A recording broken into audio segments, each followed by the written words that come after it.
2 minutes pour comprendre, aujourd'hui le sel. Je suis avec Cyril Épierre, vous êtes auteur de La Nouvelle Révolution Alimentaire. Le sel, docteur, est-ce que c'est grave ?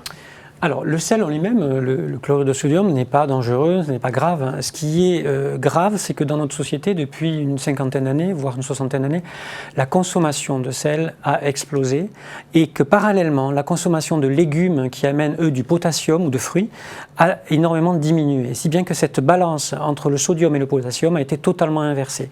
Donc, il ne s'agit pas de dire « Ah, cet aliment est mauvais », c'est toujours une globalité. Et là, on est vraiment dans cette notion de sodium et de potassium. Et lorsque le sodium est prédominant, on s'expose à une inflammation de bas grade dont on a discuté, cette fameuse inflammation qui est à la base d'une certaine partie de nos maladies de civilisation.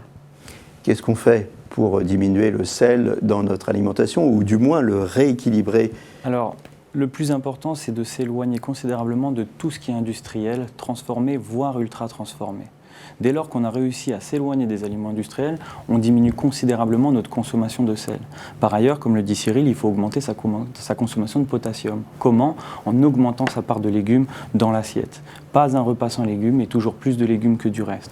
Et faire attention au mode de préparation des légumes. S'ils sont achetés industriels, il ne faut pas qu'il y ait de préparation pour limiter là aussi la consommation de sel. Et dans ces conditions, si on prépare soi-même une assiette pleine de légumes, on peut l'assaisonner avec du sel gris, du sel de Guérande, non raffiné, sans aucun problème.